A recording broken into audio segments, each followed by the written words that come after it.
ეთერშია კურიერი 3 საათზე ახალ ამბებს თამარ ურუშაძე გაგაცნობთ. ორი ახალი ინიციატივა, რომელიც ქვეყნის ნარკოპოლიტიკას ეხება, მთავრობის გადაწყვეტილებით კერძო სუბიექტები ჩანაცვლებითი თერაპიის პროგრამას ვეღარ განახორციელებენ. ეს პრაქტიკა სრულად აიკრძალება. განცხადება პრემიერ-მინისტრმა ბრიფინგზე გააკეთა. ირაკლი კობახიძე ამბობს, რომ საზოგადოებაში არსებობს საფუძვლიანი ვარაუდი, რომ კერძო კომპანიების მიერ გაწეული მომსახურება ხშირ შემთხვევაში არა პაციენტის განკურნებას, არამედ ნარკოტიკის ლეგალურად მიწოდებას ისახავს მისდათ. ამიტომ ამგვარი პრაქტიკა სრულად აღიკვეთება. მთავრობის კიდევ ერთი ახალი ინიციატივა ეხება ფსიქოტროპული მედიკამენტების იმპორტს. ესეც სრულად აიკრძალებათ კერძო კომპანიებს და ასეთი წამლის იმპორტი და რეალიზაცია მხოლოდ სახელმწიფოს პრეროგატივა იქნება. ანუკა ბუავას აქვს მეტი ინფორმაცია, ის დეტალებს მოგყვება და მთავრობის ადმინისტრაციიდან ჩაგორთვება. გისმენთ ანუკა.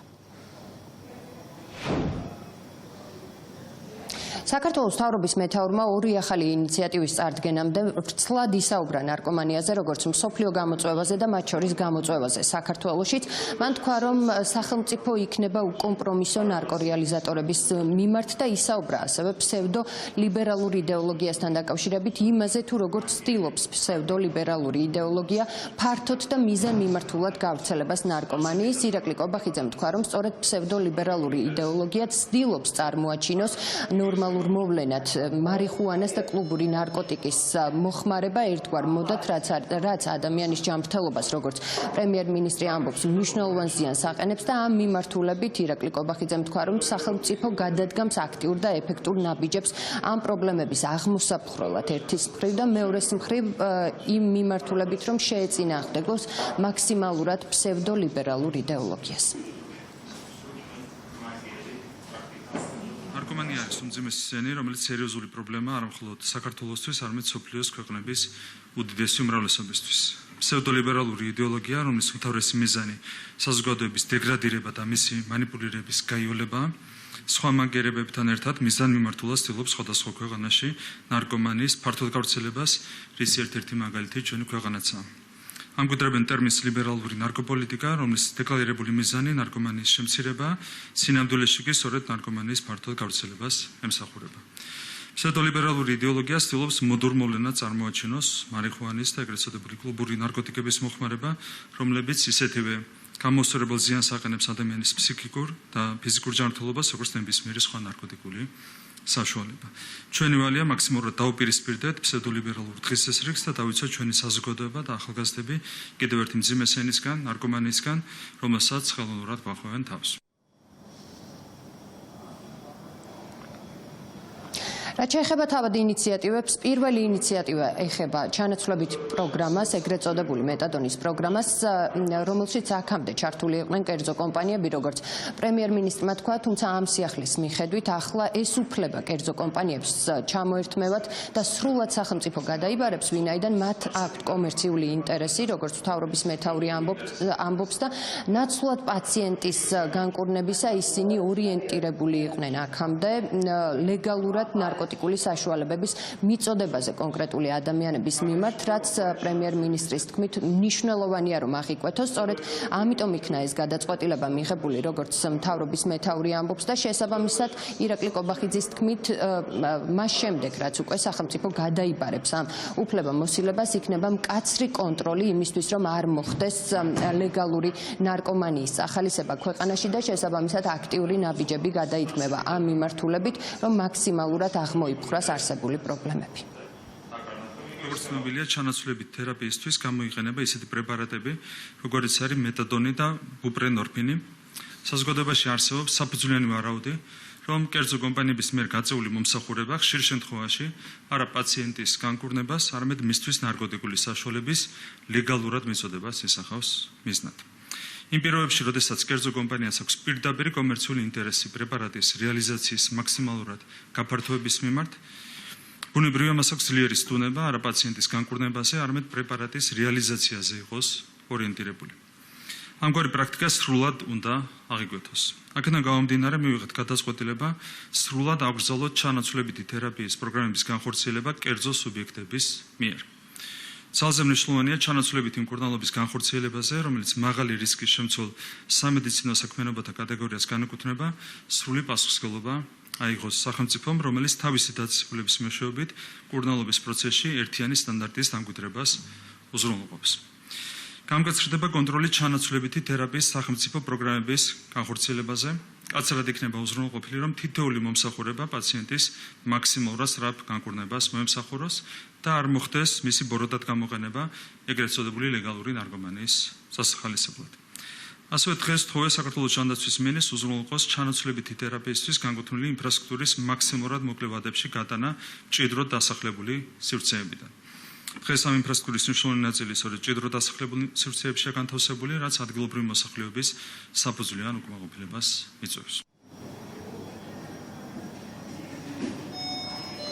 მეორე ინიციატივა ეხება ფსიქოტროპული მედიკამენტების იმპორტს, თუ კი აქამდე კერძო კომპანიები ახორციელებდნენ ფსიქოტროპული მედიკამენტების იმპორტს, ახლა ეს უფლებამოსილებად სახელმწიფოს ხელში გადადის და სრულად სახელმწიფო აიღებს პასუხისმგებლობას, როგორც პრემიერ-მინისტრი ამბობს ახალი ინიციატივის ფარგლებში, ვინაიდან კერძო კომპანიები ირაკლი კობახიძის თქმით ცდილობდნენ, რომ წაეხალისებინათ ფსიქოტროპული მედიკამენტების მიღების პროცესი, რაც არის მიუღებელი და დაუშვებელი და მეორეს მხრივ, როგორც მთავრობის მეთაურმა აღნიშნა, კაცრად გაკონტროლდება ერთის მხრივ რეცეპტების გაცემის და მეორეს მხრივ მედიკამენტების გაცემის პროცესი, ვინაიდან ამ მიმართულებითაც არსებული პრობლემები იქნა სახმობხვრილი.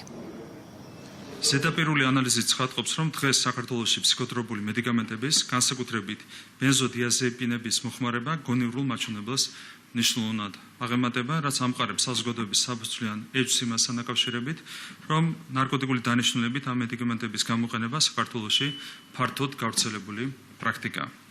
დღეს საქართველოში ფსიქოტროპული მედიკამენტების იმპორტს ახორციელებენ კერძო სუბიექტები. შესაბამისად, ამ სუბიექტებს აქვთ პირდაპირი ინტერესი ფსიქოტროპული მედიკამენტების მოხმარება ხელოვნურად წაახალისონ. იმისათვის, რომ ამგვარი პრაქტიკა მაქსიმალურად აღიკვეთოს, სრულად აიგრძალება ფსიქოტროპული მედიკამენტების იმპორტი კერძო კომპანიების მიერ. სპეციალურ კონტროლს დაქვემდებარებულ სამკურნალო საშუალებათა იმპორტი და რეალიზაცია მხოლოდ სახელმწიფოს პრეროგატივა იქნება. გარდა ამისა, დაწესდება მკაცრი კონტროლი რეცეპტების გამოწერისა და მედიკამენტების გაცემის პრაქტიკაზე. მუდმივ რეჟიმში ყურადღებით დავაკვირდებით ფსიქოტროპული მედიკამენტების გამოყენების სტატისტიკას. ამ სტატისტიკის არსებითი შემცირება იქნება უთუარი ინდიკატორი იმისა, რომ სახელმწიფო ფსიქოტროპული მედიკამენტების არადანიშნულებისამებრ გამოყენება წარმატებით აღკვეთა. ვერავინ მისცეთ იმის საშუალებას, რომ საკანონმდებლო ჩარჩოს ბოროტად გამოყენებით ნარკოტიკული საშუალებების რეალიზება საკუთარ ლეგალურ ბიზნესად აქციოს.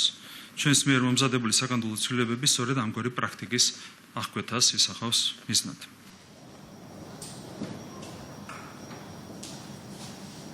ორი ახალი ინიციატივის წარდგენის შემდეგ საქართველოს პრემიერ-მინისტრმა მიმართა პარლამენტს აღნიშნული საკანონმდებლო ცვლილებები მომავალ კვირაში დაჩქარებული წესით მიიღო.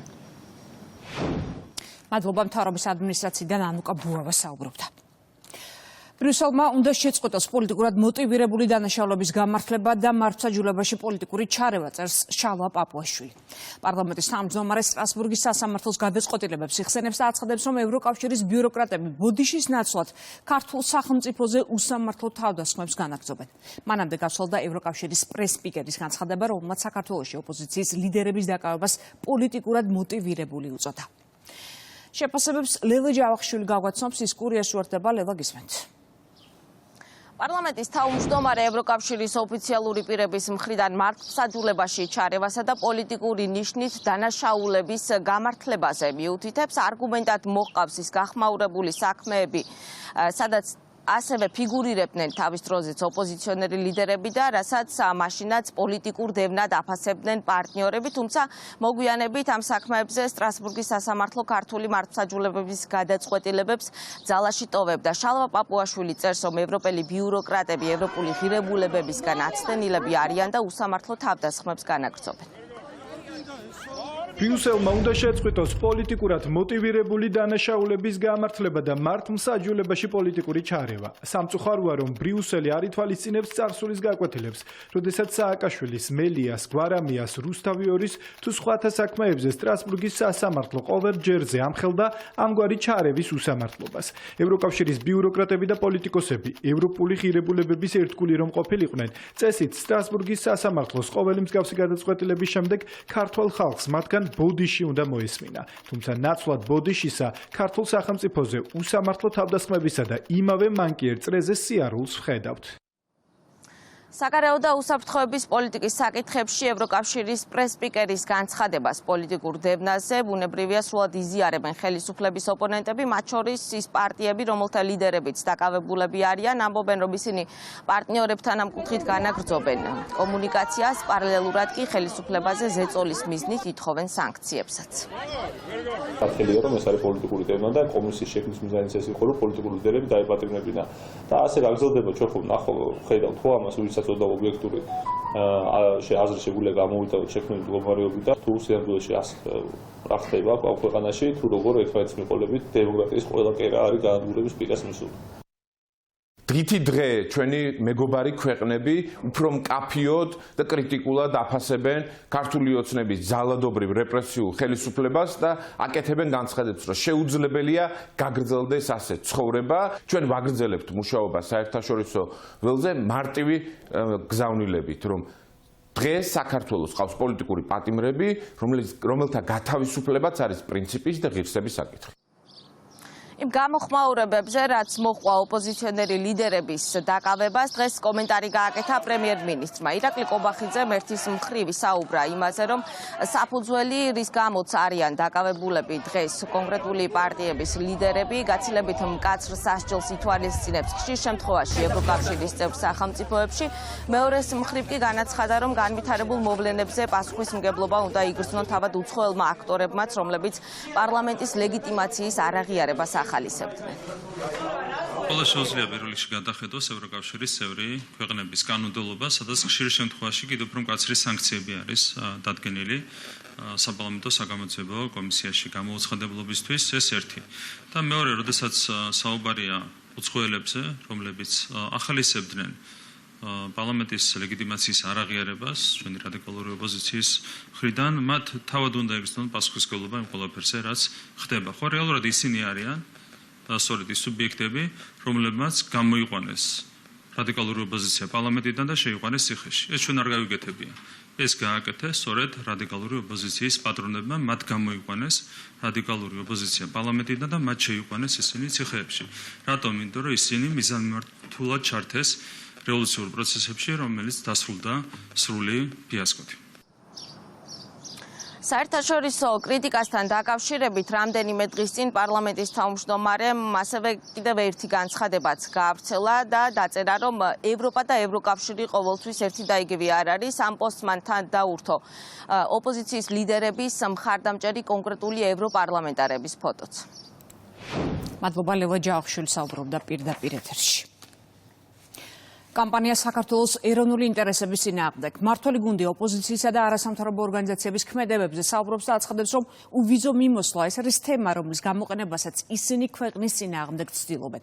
დღეს ამ საკითხზე პრემიერმა და საგარეო საქმეთა მინისტრმა ისაუბრეს. მაკაბოჭორიშვილმა საგამოძიებო კომისიაზე განაცხადა, რომ პოლიტიკოსები, რომლებმაც მანდატებზე თქოს უარი, ამ თემას ბრიუსელში აქტიურად ლობირებენ და თავადვე აცხადებენ, რომ უვიზო მიმოსვლის შეჩერება ერთ-ერთია, რასაც ისინი ელოდებიან. დასახელდა კონკრეტული გვარებიც. განსხვავებული შეფასებები ოპოზიციაში. ქეთი ზანთარაია მუშაობს თემაზე, ის დეტალებს მოგვიყვება. ქეთი, გისმენთ.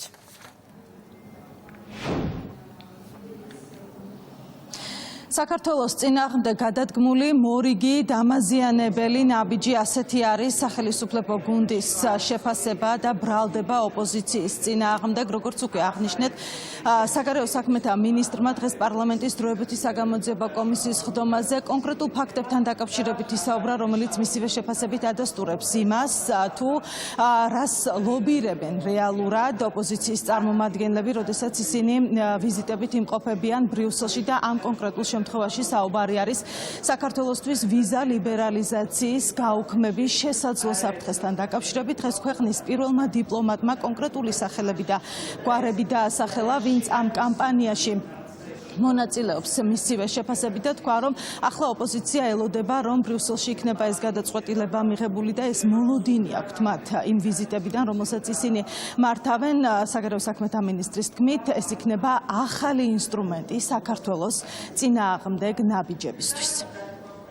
დღეს ყველაზე აქტუალური არის უვიზო მიმოსვლის თემა ევროკავშირთან ურთიერთობაში, ახალი ინსტრუმენტი, რომელიც შეიძლება გამოყენებული იქნას საქართველოს წინააღმდეგ და შეიძლება იყოს გამოყენებული, იმიტომ რომ ჩვენი პოლიტიკური სპექტრი, მათ შორის ის ორგანიზაციებიც და ეგრეთ წოდებული პოლიტიკოსები, რომლებიც დღეს უკვე ქუჩიდან, ასე ვთქვათ, უარს ამბობენ მანდატებზე და უარი თქვეს მანდატებზე და ქართული ხალხის არჩევანზე და არიან, ასე ვთქვათ, ქუჩის პოლიტიკაში ჩართულები, აქტიურად ლობირებენ ამ თემას ბრიუსელში.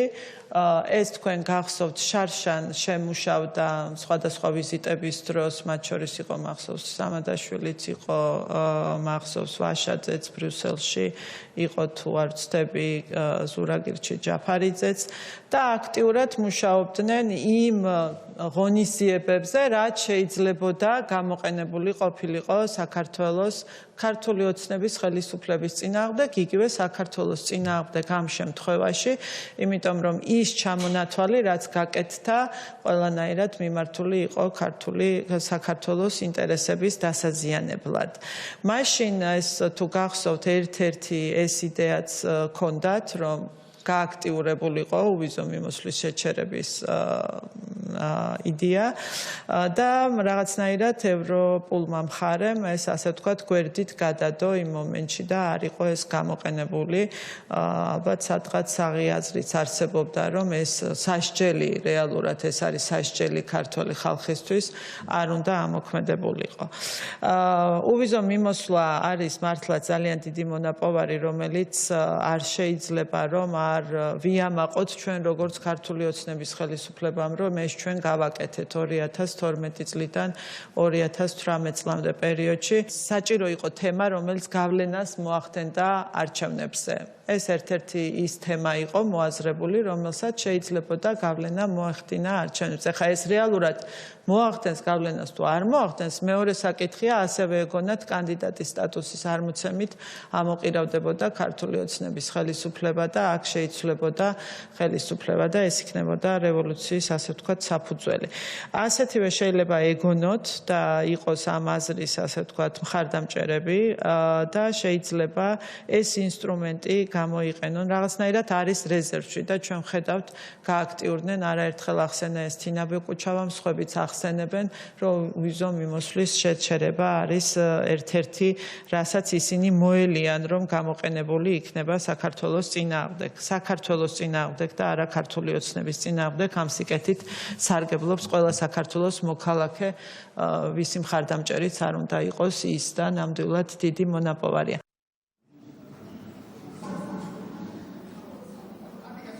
ბრალდებებთან დაკავშირებით, რომელიც პარლამენტის დროებითი საგამოძიებო კომისიის ფარგლებში საგარეო საქმეთა მინისტრმა გააჟღერა, ჩვენ მოვისმინეთ კონკრეტული ოპოზიციური პარტიის შეფასება, ჯერჯერობით მხოლოდ ლელოში საუბრობენ ამასთან დაკავშირებით და ამბობენ, რომ ოპოზიცია არის ის პოლიტიკური ძალა რეალურად, რომელსაც სურს, რომ დაიცვას ქვეყნის ინტერესები და ისინი უარყოფენ, რა თქმა უნდა, ბრალდებას იმის თაობაზე, რომ ხელისუფლების ოპონენტები კონკრეტული პოლიტიკური ძალები ბრიუსელში ლობირებენ საქართველოსთვის ვიზა ლიბერალიზაციის გაუქმებას. სრულად არის ქართული ოცნების პასუხისმგებლობა, რომ დღეს ეს საკითხი დღის წესრიგში აქტიურად განიხილება, მიუხედავად ჩვენი აქტიური მცდელობისა, რომ ეს ასე არ მოხდეს, ხედავთ, რომ ქართულ ოცნებას ახლა წამოწყებული აქვს კამპანია, რომ გადააბრალონ ეს პოტენციური საფრთხე პოლიტიკურ ოპოზიციას.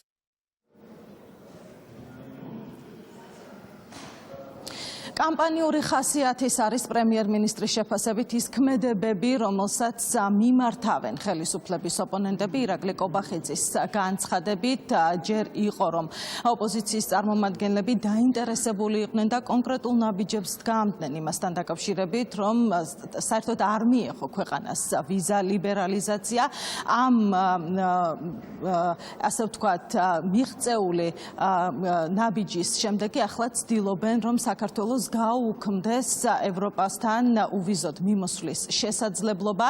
ასევე დღეს პრემიერ-მინისტრმა გაიხსენა ის საკითხიც, რომ სწორედ ოპოზიციის წარმომადგენლები იყვნენ, რომლებიც ცდილობდნენ საქართველოსთვის ხელი შეეშალათ იმისთვის, რომ ქვეყანას მიეღო კანდიდატის სტატუსი. თქვენ გახსოვთ, პირდაპირ ოპოზიცია დადიოდა დერეფნებში, ევროპულ სტრუქტურებში და პირდაპირ უპირისპირდებოდა საქართველოსთვის ვიზა ლიბერალიზაციის მინიჭებას, რაც ხდებოდა თავის დროზე, როდესაც ეს გადაწყვეტილება მიიღებოდა. ამის შემდეგ რადიკალური ოპოზიცია პირდაპირ ლობირებდა კანდიდატის სტატუსის წინააღმდეგ, მოლაპარაკებების გახსნის წინააღმდეგ, პირდაპირ ხელს უშლიდა სამუშაო ჯგუფების საქმიანობას, არ იღებდა მონაწილეობას ამ ჯგუფების საქმიანობაში და ამ შემდეგ. ეს კამპანია გრძელდება. კამპანია საქართველოს ეროვნული ინტერესების წინააღმდეგ, რაზეც საზოგადოებამ უკვე გააკეთა საკუთარი შეფასება, როდესაც 2024 წლის 26 ოქტომბერს გამოცხადა საარჩევნო უბნებზე და მკაცრი პასუხი გასცა რადიკალურ ოპოზიციას. საზოგადოება ყველაფერს ხედავს და ეს არის მთავარი მიზეზი იმისა, რომ ოპოზიცია ხალხის თვალში არის თავიდან ბოლომდე დისკრედიტირებული. ყველა მიცის, რომ ეს ადამიანები მუშაობენ საქართველოს სასიცოცხლო ეროვნული ინტერესების წინააღმდეგ. ამას აკეთებდნენ ისინი 2003 წლიდან 2012 წლის ჩათვლით, როცა იყვნენ ხელისუფლებაში და ამას აკეთებენ ისინი დღემდე და ამ კამპანიას აქვს ერთ-ერთი საფუძველი. ეს არის ის, რომ ისინი არიან აგენტები. ისინი ემსახურებიან არა საკუთარ ქვეყანას, არამედ ემსახურებიან შესაბამის უცხოურ სუბიექტს.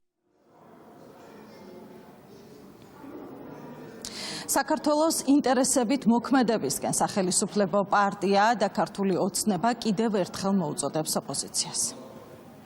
მადლობა კეთი ზანთარაია გვერდებოდა შეფასებებით პარლამენტიდან.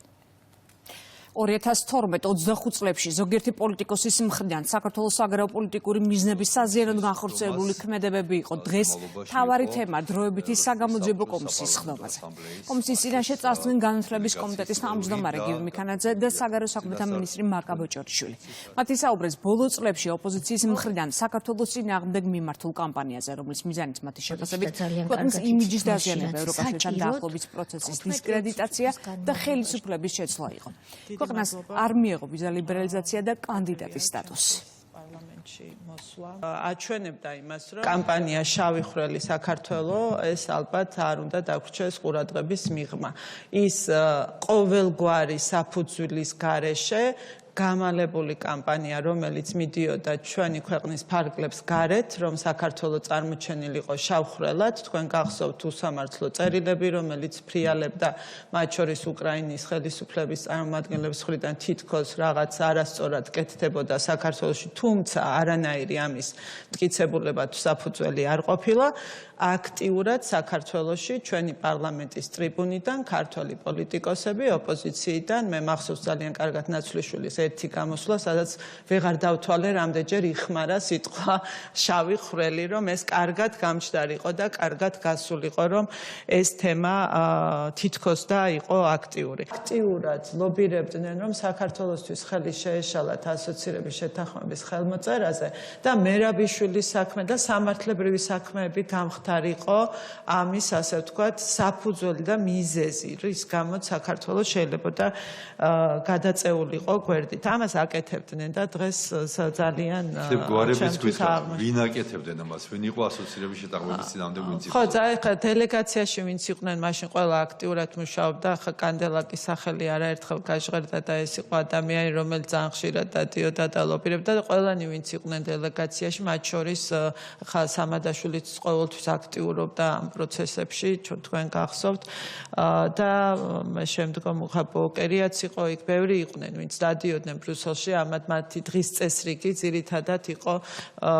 ძირითადად იყო ეს, რომ როგორღაც გაჩენილიყო შემაფერხებელი გარემოებები საქართველოს ევროკავშირში ინტეგრაციის პროცესის გადასავადებლად, გადასაწევად, დროში გასაწელად, რომ შემდგომ ეჩვენებინათ ქართული ოცნების ხელისუფლების, ასე ვთქვათ, როგორი მიუღებელია ქართული ოცნების ხელისუფლება დასავლეთისთვის. ევროინტეგრაცია საქართველოსთვის ამდენად მნიშვნელოვანი საკითხი ვიღაცეებისთვის იყო მხოლოდ და მხოლოდ ინსტრუმენტი იმისთვის, რომ საქართველოში ხელისუფლება შეეცვალათ ნებისმიერი გზით. აქ საინტერესო ალბათ არის თუ რა უფრო ალბათ ჩვენი მხრიდან, ქართული მხრიდან, საქართველოს პოლიტიკურ ველზე, როგორ ხდებოდა ამის განხორციელება. სამი მიმართულება, ალბათ რაც უნდა ითქვას, ეს არის პოლიტიკოსები, რომლებიც ამ პროცესში იყვნენ ჩართული და ჩვენ თვალწინ ხდებოდა აქ პარლამენტში განცხადებების კეთება, არასამთავრობო ორგანიზაციები, NGO-ები, რომლებიც აქტიურად უქმნიდნენ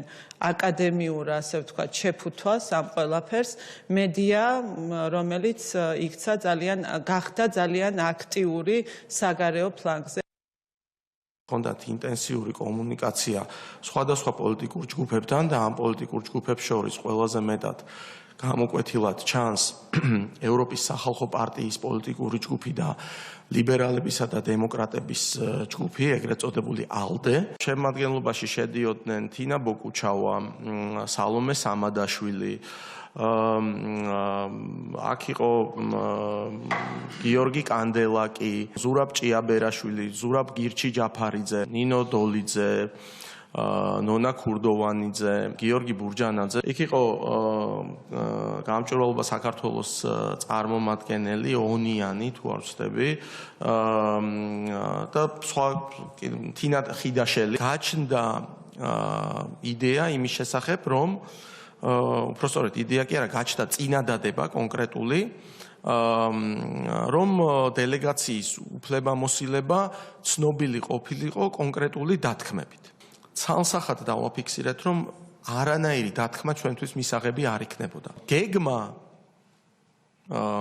რადიკალების, რომ საქართველოს დელეგაციის უფლებამოსილება არ ცნობილიყო, ჩავარდა. საპარლამენტო ასამბლეამ მიიღო რეზოლუცია, რომლითაც საქართველოს პარლამენტის, ახლადარჩეული პარლამენტის დელეგაციის უფლებამოსილება იქნა ცნობილი. ამ დელეგაციის ცნობასთან ერთად გაკეთდა სრულიად უსამართლო დათქმები. ჩვენ მივიღეთ გადაწყვეტილება, რომ ჩვენ თვითონვე ჩვენი გადაწყვეტილებით შეგვეჩერებინა ევროპის საბჭოს საპარლამენტო ასამბლეაში ჩვენი საქმიანობა. ევროპის სახალხო პარტიის პოლიტიკური ჯგუფის ხელმძღვანელმა პირად საუბარში მე მომილოცა არჩევნებში გამარჯვება და მითხრა, რომ წარმოუდგენელია მართლაც ასეთი უპირატესობით გამარჯვება.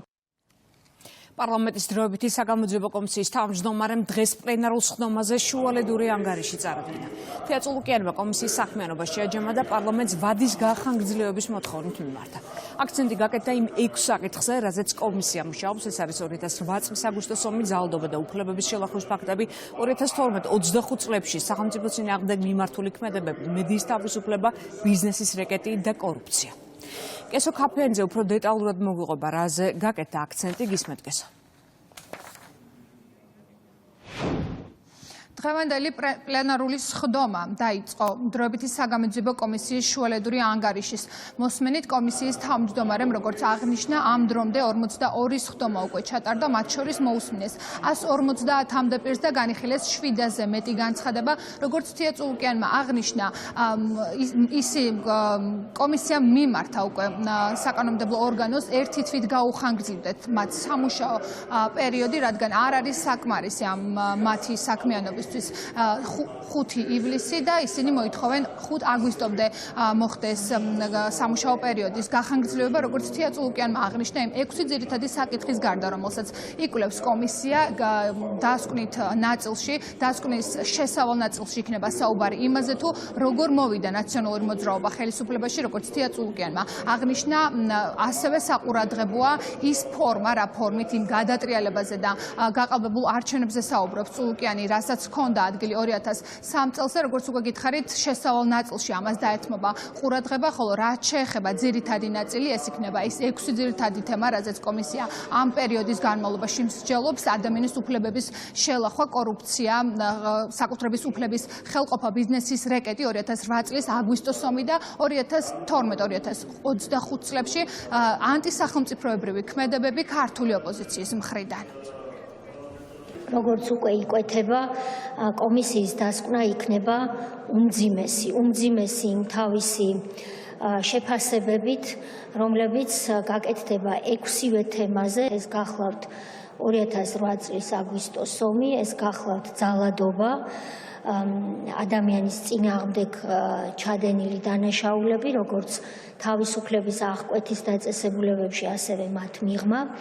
ასევე 2012-2025 წლებში საქართველოს სახელმწიფოს წინააღმდეგ მიმართული მავნე ქმედებები, დამაზიანებელი ქმედებები, პირველ რიგში მისი საგარეო გეოპოლიტიკური მიზნების წინააღმდეგ ჩადენილი ქმედებები და ასევე სანქციების პოლიტიკა ქვეყნის დაზიანების მიზნით და არა რომელიმე ინდივიდის დაზიანების მიზნით მხოლოდ და გადატრიალებების არაერთი მცდელობა გარე ძალების დახმარებით.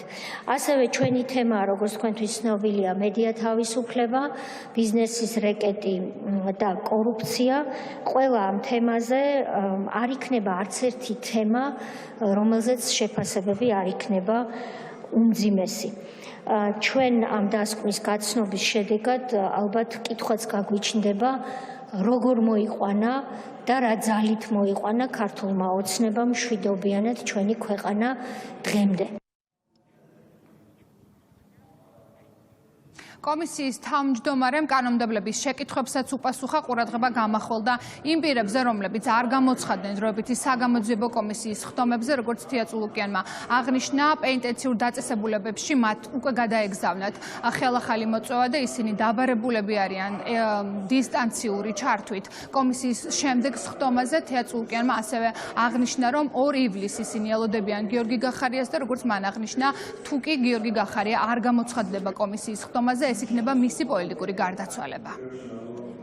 ძირითადი რა შეკითხვებია იმ ადამიანების მიმართ, ვინც ამ შეკითხვებს თავი აარიდა. კომისიას რა შეკითხვა აქვს ნიკა გვარამიასთან, მაგალითად, რომელიც იყო ერთ-ერთი ჩემი წინამორბედი, საქართველოს იუსტიციის მინისტრი, რომელიც იყო ბატონი გიორგი გაბიტაშვილის ერთ-ერთი წინამორბედი, მთავარი პროკურორი და გენპროკურორი, იყო პარალელურად შეთავსებით სცენარისტი და რეჟისორი და ის დგამდა სცენარებს, რომ სააკაშვილთან დაპირისპირებული ადამიანები გამოცხადებული იყვნენ მოღალატეებად, რუსის აგენტებად და შემდეგ მათ წინააღმდეგ დაწყებულიყო გამოძიება. ამ ყველაფრის ერთ-ერთი ავტორი იყო სწორედ ნიკა გვარამია. იგივე ეხება ბატონ გიორგი ვაშაძეს, რომელიც იყო ზურა ადეიშვილის მოადგილე. ეხება ბატონ ხაზარაძეს,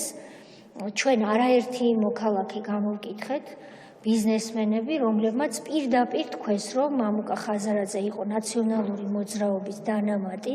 ის და ბადრი ჯაფარიძე TBC ბანკთან ერთად კეზერაშვილის და სააკაშვილის ასე ვთქვათ, ავატარები იყვნენ. რაც შეეხება გიორგი გახარიას, ის 2 ივლისს არის მოწვეული, რატომღაც მგონია, რომ მას სხვებისგან განსხვავებით ჯერ კიდევ ესმის, რომ ეს პოლიტიკური სამართლებრივათან ერთად პოლიტიკური პროცესია. ჩვენი კომისიის ერთ-ერთი მთავარი მიზანი, რომელიც დასკვნაში აისახება და თქვენ ყველა ამას გაეცნობით, ბუნებრივია და გაეცნობა საქართველოს მოქალაქეები, დაინახავთ ერთ მკაფიო, ძალიან მნიშვნელოვან ხაზს, რომ ეს ადამიანები არამს თუ ინანიებენ რაიმეს, დღესაც იმავე აზრზე არიან. სავარაუდოდ ვიტყვით, რომ ეს იყო ყველაფერთან ერთად ასევე ანტიქართული რეჟიმი. ეს ცალსახად იკვეთება ჩვენი კვლევის შედეგად. მე მინდა იმ ხალხის ემოცია გადმოგცეთ,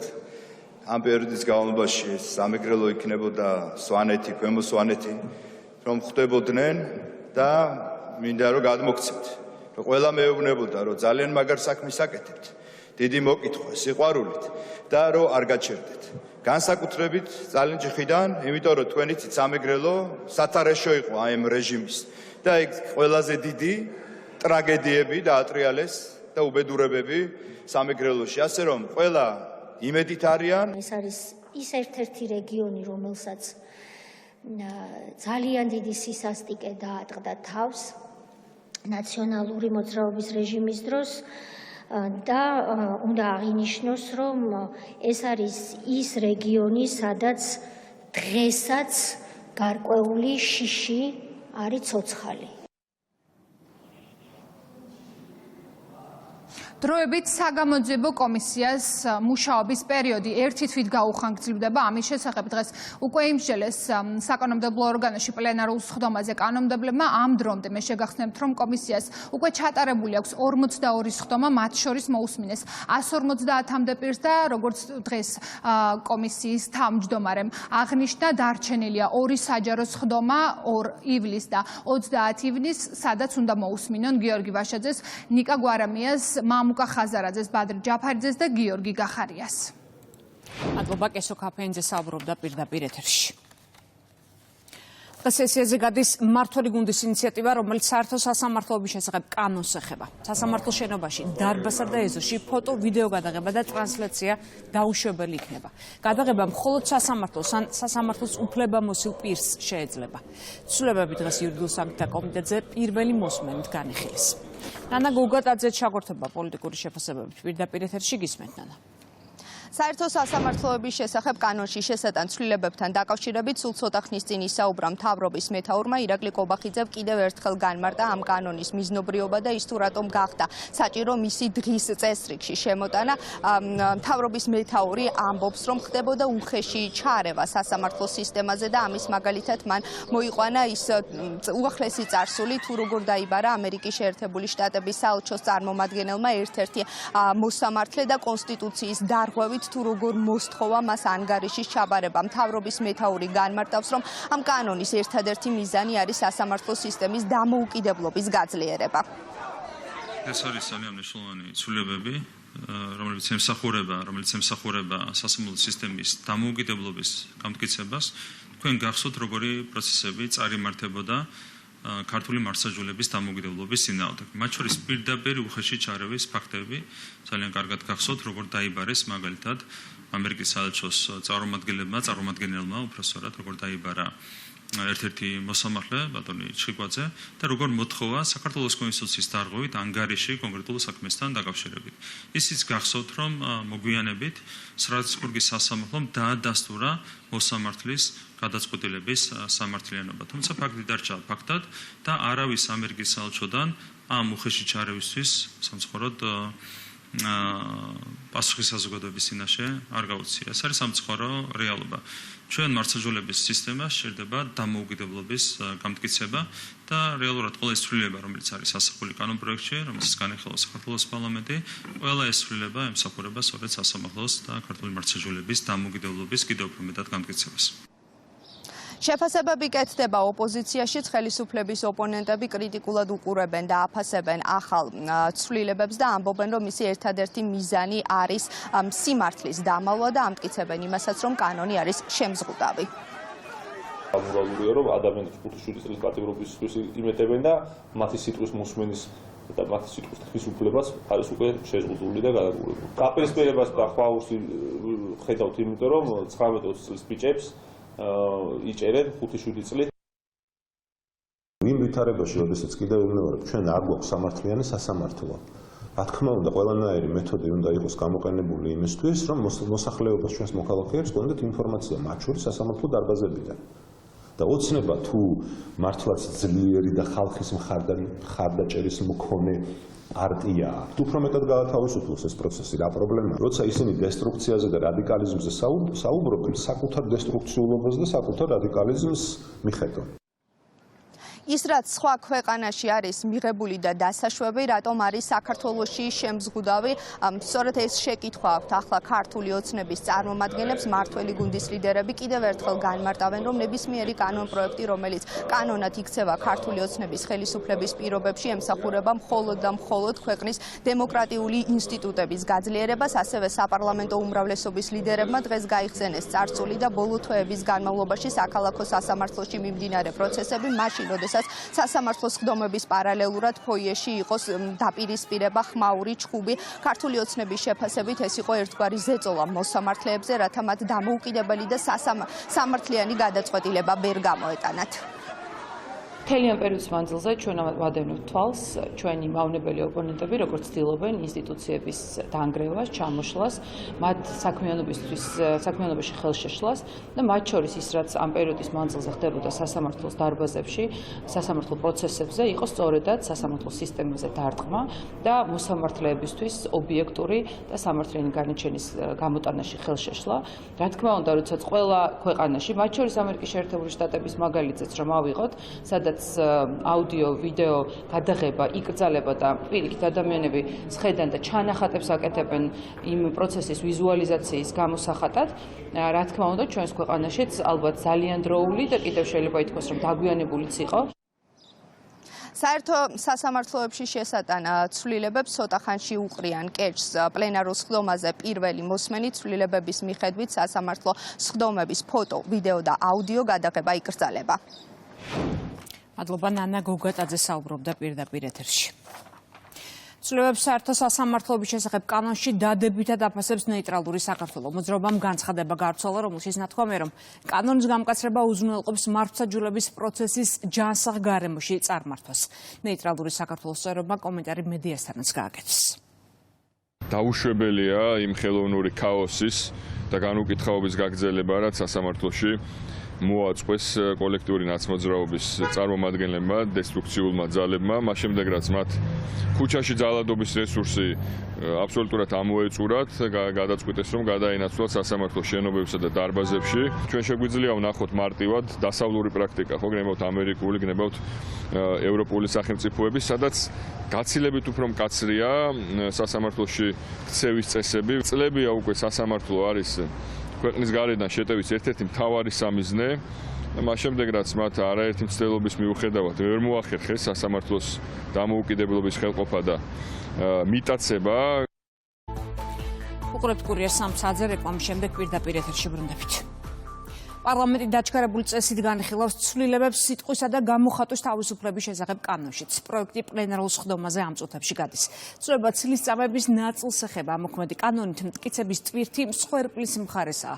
ქართული ოცნების ინიციატივით კი საკუთარი სიტყვების დასაბუთება უკვე ცილის მწამებელს მოუწევს.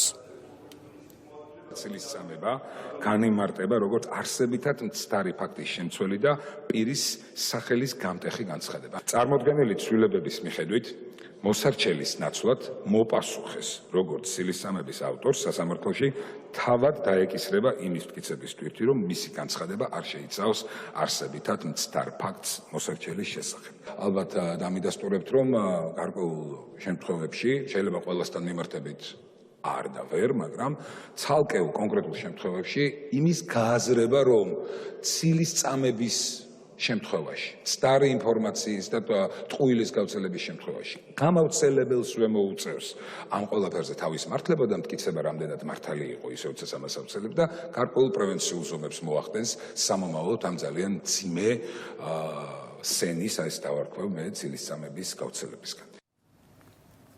სიტყვის და გამოხატვის თავისუფლების შესახებ კანონში ინიცირებულ ცვლილებებზე ჟურნალისტებმა კითხვა დაუსვეს პრემიერ-მინისტრს. ირაკლი კობახიძე ამბობს, რომ დღეს შეურაცხყოფას და ცილის წამებას ზღვარი არ აქვს, რასთან დაპირისპირებაც გამოხატვის თავისუფლების ფარგლებში უნდა მოხდეს. პრაქტიკა არის ის, რომ არავითარი ზღვარი აღარ აქვს, არც შეურაცხყოფას, არც ცილის წამებას და ეს არის საზოგადოების პრობლემა.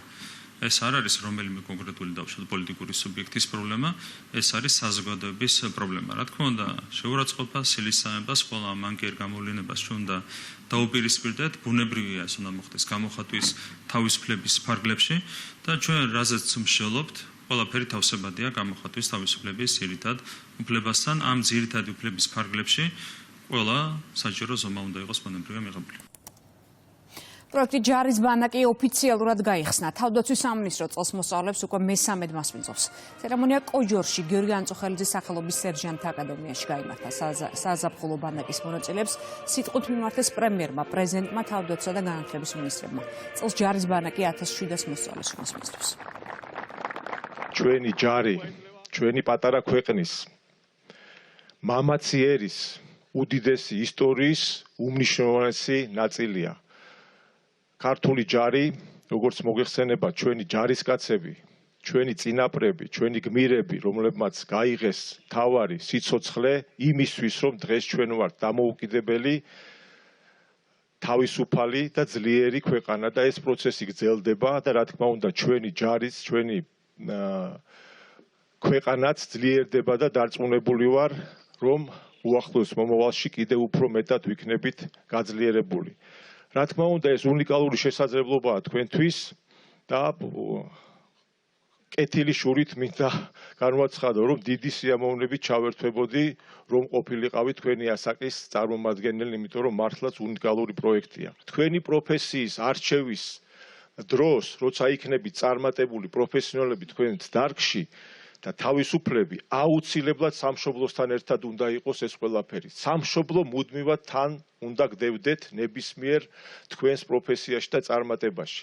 სხვანაირად შეუძლებელია არ არსებობს თავისუფლება მით უმეტეს ქართველისთვის სამშობლოს გარეშე და ეს მინდა კარგად დაიმახსოვროთ. ჩვენი ჯარი არის ჩვენი ქვეყნის თვითმყოფადობის ერთ-ერთი უმთავრესი ატრიბუტი. 23 საუკუნის წინ დაფუძნდა ჩვენი სახელმწიფოებრიობა და იქიდან მოყოლებული ჩვენი ქვეყნის ისტორია და ქართული ჯარის ისტორია არის ერთმანეთისგან განუყოფელი. და ყოველ ჯერზე, როდესაც ეს ჭირდებოდა ჩვენ სამშობლოს, ჩვენს ქვეყანას, პირველი სწორედ ქართული ჯარისკაცი იდგა ჩვენი ეროვნული ინტერესების და ჩვენი დამოუკიდებლობის სადარაჯოზე და ეს გრძელდება უკანასკნელი წლების განმავლობაშიც, მას შემდეგ რაც საქართველოს აღიდგინა სახელმწიფოებრივი დამოუკიდებლობა, ამ 35 წლის განმავლობაში ქართულ ჯარს გადახდა 3 ომი. ეს იყო უთანასწორო ომები, თუმცა სამივე ჯერზე ქართულმა ჯარმა და ქართულმა ჯარისკაცმა აჩვენა გმირობის უმაღლესი მაგალითი და ჩვენ თუ დღეს ვართ დამოუკიდებლები, სუვერენულები, ეს არის რა თქმა უნდა პირველ რიგში ქართული ჯარისკაცის გმირობის და ქართული ჯარის გმირობის დამსახურება და ჩვენ ამას განსაკუთრებული პატივისცემით უნდა მოვეკიდოთ და ქართული საზოგადოება აფასებს ამას. ეს არის ძალიან მნიშვნელოვანი პროექტი, რომელშიც თქვენ ხართ ჩართული 1700 ახალგაზრდას გექნებათ იმის საშუალება, რომ უშუალო შეხება გქონდეთ ჯართან, გაეცნოთ ჯარისკაცის ცხოვრების წესს, თავად ეზიაროთ ამ ცხოვრების წესს და დარწმუნებულია, რომ მაქსიმალურად მიიღებთ სარგებლოს ამ დღეებიდან, გისურვებთ ძალიან სასარგებლო და სასიამოვნო 6 დღის გატარებას და რასთავარია, მნიშვნელოვანია, რომ სათანადო ემოციებით დატოვოთ ეს ბანაკი და მნიშვნელოვანი თავარი ამოცანა, რაც აქვს ამ პროექტს, არის ის, რომ გაიზარდოს ადამიანებში, ჩვენს ახალგაზრდებში, თანამოქალაქეებში პატრიოტული სულისკვეთება. დარწმუნებული ვარ თვითონ თქვენთანისთვის ეს დღეები ყოველი წუთი რომელსაც აქ გაატარებთ იქნება დაუვიწყარი და ძალიან ბევრი, ძალიან ნაყოფიერი და ძალიან ბევრის მომცემი თვითონ თქვენთანისთვის დარწმუნებული ვარ არა მხოლოდ ცოდნის თვალსაზრისით გაიგებთ საქართველოს თავდაცვის ძალების, საქართველოს სამხედრო სისტემის და ასევე სამოქალაქო თავდაცვის, პირველადი დახმარების და ასე შემდეგ ბევრი საინტერესო თემის შესახებ, ასევე მოისმენ ძალიან ბევრი ისტორიას, ძალიან საგმირო საქმეებს ქართული ჯარისკაცების და შევხვდებით პირადად ეს მივხვდით მართლა უნიკალური გამოცდილება ჩვენს გმირებს და გექნებათ საშუალება რომ შეიგრძნოთ და მიიღოთ ინფორმაცია ასე ვთქვათ პირველადი წყაროდან. ჩვენ გვჭირდება აუცილებლად თითოეულ მოქალაქეში და განსაკუთრებულად ახალგაზრდებში ყველას დავანახოთ ის პატრიოტული სულისკვეთება, რომელიც ჩვენს ჯარს შეშუქებს და რა თქმა უნდა ეს არის ძალიან საინტერესო დღეები, რომლებიც თქვენ შეგძენთ ახალ შესაძლებლობებს, მოგცემთ ახალ ცოდნას და მოგცემთ ძალიან დიდ გამოცდილების გაზიარების საშუალებას, რომელიც აქვთ იმ სერჟანტებს, იმ ადამიანებს, რომლებიც თქვენი ჯგუფის მეთაურები არიან, იმ ინსტრუქტორებს, რომლებსაც ზურგს უმაგლებს წლებით, 10 წლეულობით დაგროვილი გამოცდილება და მინდა გითხრათ, რომ ეს არის დიდი რამ და აუცილებლად ეს გამოიყენეთ. დღესდღეობით ჩვენ გვეამაყება, რომ ეს არის ძალიან წარმატებული პროექტი, ინტერესი ამ პროექტის მიმართ არ იკლებს და პირიქით იზრდება. ჩვენ უკვე რამდენიმე 1000 მივახციეთ ბოლო 3 წლის განმავლობაში და ძალიან გვიხარია, რომ მასპინძლობთ ამ პროექტს როგორც აქ კოჯორში სერჟანტთა აკადემიაში, ასევე საჩხერეში სამთმომზადების სკოლაში და წლიდან წლამდე ვცდილობთ, რომ კიდევ უფრო მრავალფეროვანი გავხადოთ ჩვენ ეს პროექტი. შინაგან საქმეთა მინისტრი თურქეთის პარლამენტის უსაფრთხოებისა და დაზვერვის კომიტეტის თავმჯდომარეს და წევრებს შეხვდა. მხარეებმა თანამშრომლობაზე ისაუბრეს. ყურადღება გამახვილდა გამოცდილების გაზიარებაზე. შინაგან საქმეთა მინისტრი 112 წეწვია თანამშრომლებს შეხვდა და ცენტრის ინფრასტრუქტურა დაათვალიერა. გაეცნო ვიდეო მეთვალყურეობის სისტემას და ოპერატორების მუშაობის სპეციფიკას.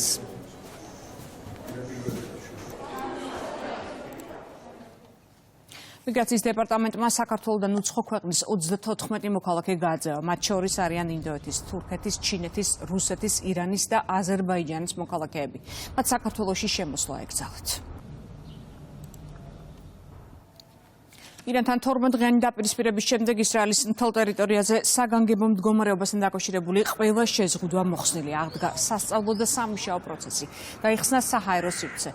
ცეცხლი შეწყვეტილია ზეიმია ირანშიც და ისრაელშიც. ორივე მხარე აცხადებს, რომ სამხედრო ოპერაციის მიზნები მიღწეულია. ב-12 הימים של מבצע עם כלבי ჩვენ მივაღწიეთ ისტორიულ გამარჯვებას, რომელიც თაობების მანძილზე გაგრძელდება. გაბანადგურეთ ორი ეგზისტენციალური საფრთხე, ბირთვული იარაღის და ბალისტიკური რაკეტების საშიშროება. თუ ახლა არ ვიმოქმედებდით, ისრაელის სახელმწიფო მალე განადგურდებოდა. ისრაელის მოქალაქეებო, თქვენი სახელით მინდა მადლობა გადავუხადო ჩემს მეგობარს, პრეზიდენტ ტრამპს და ამერიკის შეერთებულ შტატებს, ირანის ბირთვული საფრთხის აღმოფხრაში და ისრაელის თავდაცვაში შეტანილი წვლილისთვის. این رژیم متجاوز حریم هوایی ამერიკას და სიონისტურ რეჟიმს ჩვენი მამაცი მებრძოლების გამანადგურებელი დარტყმის შესახებ ვაფრთხილებთ.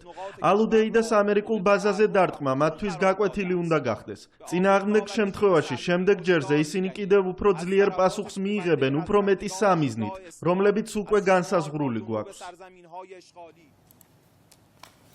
ნევროპეტროვსკში გლოვის დღეა 18-მდე გაიზარდა დაღუპულთა რაოდენობა, დაჭრილია 200-ზე მეტი. ტერიტორია საოკუპაციო რეჟიმმა გუშინ შეუტია. დარტყმა იყო ხარკოვის ოლქზეც. დაზიანებულია 9 სართულიანი კორპუსი, არიან დაშავებულები. აფეთქებებია ზაპოროჟიეშიც. After a Russian ballistic missile strikes, რუსეთის მიერ ბალისტიკური რაკეტით დარტყმის შემდეგ დნიპროში სამაშველო ოპერაცია მიმდინარეობს. თავდასხმის მთავარი სამიზნე ადამიანების სიცოცხლეა. ყოველი დარტყმა აჩვენებს პუტინის ომის ნამდვილ ბუნებას. ბევრი სახლი დაზიანდა, სკოლები დაიწვა და ხალხი დაშავდა. რაკეტა სამგზავრო მატარებელს მოხვდა. სრულმასშტაბიანი ომის დაწყებიდან რუსეთმა თავდასხმისთვის შაჰედის ტიპის საბრძოლო დრონი გამოიყენა. ამას ვერასდროს შეძლებდა ირანის რეჟიმთან თანამშრომლობის გარეშე და ჩვენ უკრაინაში ვერასდროს შევძლებდით ამ დრონების უმეტესობის ჩამოგდებას თქვენი სოლიდარობის და მხარდაჭერის გარეშე. ტრამპი ამბობს, რომ ირანს და ისრაელს შორის ცეცხლის შეწყვეტის რეჟიმი კარგად მიმდინარეობს. განცხადება ამერიკის პრეზიდენტმა ნატო სამიტის ოფიციალური ნაწილის გახსნამდე ალიანსის გენერალურ მდივანთან ერთად გააკეთა. ტრამპმა ნატოს სახელმწიფოების თავდაცვის სფეროს დაფინანსების ზრდაზეც ისაუბრა. You made this change possible. მივესალმები თქვენს წარმატებას ისრაელსა და ირანს შორის ცეცხლის შეწყვეტის მიღწევის პროცესში. ვფიქრობ, ეს მთელი მსოფლიოსთვის ძალიან მნიშვნელოვანია. დღეს მივიღებთ გადაწყვეტილებას თავდაცვის ხარჯების 5%-მდე გაზრდის შესახებ. ჩვენი უსაფრთხოება საკუთარი ხარჯებით უნდა უზრუნველყოთ. სამართლიანია, რომ დაფინანსება შეერთებულ შტატებთან გავათანაბროთ. And fairer by equalizing spending. ომი ამ იერიშებმა დაასრულა. არ მინდა ჰიროსიმას და ნაგასაკის მაგალითი მოვიყვანო, თუმცა მაშინაც სწორედ დარტყმებმა განაპირობა ომის დასრულება. ახლა რომ სხვანაირად გვემოქმედა, უფრო გააძლიერებდნენ შეიარაღებას. იქ აღარაფერი არსებობს, ყველაფერი დაანგრეულია. ადგილზე ვერავინ შედის. ობიექტს 10 მილიონი ტონა ბეტონი ადევს. გვირაბები ჩამოინგრა. რამდენიმე წელია ნატოს სახელმწიფოებს თავდაცვის ხარჯების მუშუპუს 5%-მდე გაზრდას ვთხოვდა, ახლა ისინი ამას აპირებენ. ჩვენთან ერთად ნატო უფრო ძლიერი გახდება. მე ვაფასებ ამას. საგანგებო მდგომარეობაა გამოცხადებული ბულგარეთის შუმენის რეგიონში. კერძო ზოოპარკიდან პანტერა გაიქცა. კარაულ ცხოველს უკვე 1 კვირა უშედეგოდ ეძებენ. რეინჯერებმა ტყის მასივებში მის ნაკვალევს მიაგნეს, ირკვევა, რომ ცხოველი აქტიურად ნადირობს. მოსახლეობისთვის შეზღუდულია ეროვნულ პარკებში და ნაკრძალებში შესვლა. შავი პანტერა ქვეყანაში სავარაუდოდ არალეგალური გზით მოხვდა.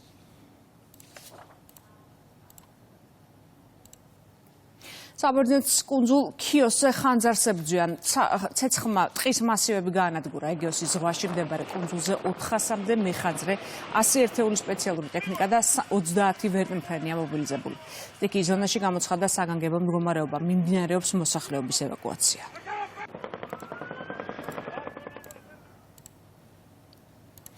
პირველ სექტემბრიდან თბილისის მერია რევმატოიდული ართრიტის სამკურნალო მედიკამენტს დააფინანსებს. საუბარია პრეპარატ აქტემბრაზე. თემაზე კახი კალოძემ დედაქალაქის მთავრობის ხდომაზე ისაუბრა. მისი განცხადებით, მედიკამენტის მისაღებად ვაუჩერი გაიცემა მოქალაქემ ჯანდაცვის და სოციალური მომსახურების საქალაქო სამსახურს უნდა მიმართოს. თბილისის მერია რევმატოიდული ართრიტის სამკურნალო ძვირად ღირებულ მედიკამენტს დააფინანსებს. ეს იყო ჩვენი დაპირება, რაც ძვირადღირებული მედიკამენტის აქტემბრას მისაღებად მატერიალიზებული ვაუჩერის გაცემას ითვალისწინებს. მერია აღნიშნულ დაფინანსებას დაიწყებს 1 სექტემბრიდან. სოციალურად დაუცველი ოჯახების მონაცემთა ერთიან ბაზაში რეგისტრირებულ პირებს, რომელთა სარეიტინგო ქულა არ აღემატება 150.000 მედიკამენტი დაუფინანსდებათ სრულად 100%-ით, ხოლო ყველა სხვა დანარჩენ მოქალაქეს, ვინც საჭიროებს აღნიშნულ მედიკამენტს, მუნიციპალიტეტი შედის 80%-იანი დაფინანსებით. მოქალაქემ მედიკამენტის დასაფინანსებლად საჭირო მატერიალიზირებული ვაუჩერის მისაღებად და სრულფასოვანი მედიკამენტოზური მკურნალობის ჩასატარებლად შესაბამისი საბუთებით ჯანდაცვისა და სოციალური მომსახურების საქალაქო სამსახურს უნდა მიმართოს. იუსტიციის მინისტრი გაერო საჯარო სერვისების მსოფლიო ფორუმის დახურვის ღონისძიებაზე დასკვნითი სიტყვით გამოვიდა. პატასალიამ ფორუმის შედეგები შეაჯამა და ხაზი გაუსვა მსგავსი პლატფორმების მნიშვნელობას ქვეყნებს შორის გამოცდილების გაზიარებისა და თანამშრომლობის გაღრმავების კუთხით. პატასალიამ დელეგატები 2026 წელს თბილისში დაგეგმილ ფორუმზე მიიწვია. ქონდა შეხვედრები სხვადასხვა ქვეყნების წარმომადგენლებთან, მინისტრებთან, შესაბამის ხელმძღვანელ პირებთან, რაც თავარია მე მქონდა მნიშვნელოვანი შეხვედრა გაეროს გენერალური მდივნის მოადგილესთან, სადაც განვიხილეთ ჩვენი სამომავლო გეგმები, კერძოდ კი ფორუმის ორგანიზება თბილისში 2026 წელს. ეს არის ძალიან მნიშვნელოვანი ჩვენი ქვეყნისთვის. ეს შესაძლებლობს გახდის, რომ კიდევ ერთხელ ხელმა მსოფლიომ ყურადღება მიაპყროს საქართველოს და გაიგოს იმ მიღწევების შესახებ, რაც ჩვენ გვაქვს საჯარო სერვისების განვითარების მიმართულებით. 2025 წლის საჯარო სერვისების ფორუმი წარმატებით დასრულდა. აქ მთელი მსოფლიოდან გაერთიანდნენ ადამიანები, რომლებიც პროგრესზე არიან ორიენტირებულები. მოხარულები ვართ, რომ მომავალ წელს გაეროს საჯარო სერვისების მსოფლიო ფორუმს საქართველო უმასპინძლებს. მოუთმენლად ველით ძალიან წარმატებულ და ნაყოფიერ ღონისძიებას და დანარჩენ მსოფლიოსთან ერთად საქართველოს აქტიურ ჩართულობას საჯარო სერვისების შესახებ დისკუსიაში. თბილისის ჩხეთის და რუსავის წყალმომარაგების სისტემებისა და ენერგეტიკული ობიექტების მმართველმა კომპანიამ ლონდონში დაჯილდოების ყოველწლიურ ცერემონიაში მიიღო მონაწილეობა და 2 ნომინაციაში გაიმარჯვა. ეს ნომინაციებია საუკეთესო მწვანე ობლიგაცია ცენტრალურ და აღმოსავლეთ ევროპაში და საუკეთესო გარიგება წყლის სექტორში. ეს არის ჩვენი ერთობლივი შრომის დიდი აღიარება, როგორც საქართველოში, ისე საერთაშორისო დონეზე. საქართველოს წყალმომარაგების პროექტის წარმატებისთვის ბევრს მუშაობთ. წყლის სექტორის განვითარება ჩვენი სტრატეგიული მიმართულებაა, რასაც ეს ჯილდოც ნათლად ასახავს. მსგავს პროექტებს სოლიდური ფინანსური რესურსები სჭირდება, ხოლო ის, რომ მოვახერხეთ ასეთი მასშტაბური ინვესტიციის მოზიდვა, მადრიდის და თბილისის გუნდების მჭიდრო თანამშრომლობის შედეგია. და გამოშვების ბოლო საქველმოქმედო განცხადება 7 წლის ანასტასია ყარაულაშვილს საზოგადოების დახმარება სჭირდება. მას ცერებრალური დამბლა, ასიმეტრიული სპასტიული დიპლეგია აქვს. მას უკვე ჩაუტარდა ოპერაცია და ახლა დამატებითი მკურნალობა და კიდევ ოპერაცია სჭირდება, რაც დიდ თანხებთან არის დაკავშირებული. ყველას ვისაც შეუძლია დახმარება, შეუძლია თანხა ჩარიცხოს ეკრანზე მითითებულ ანგარიშის ნომრებზე.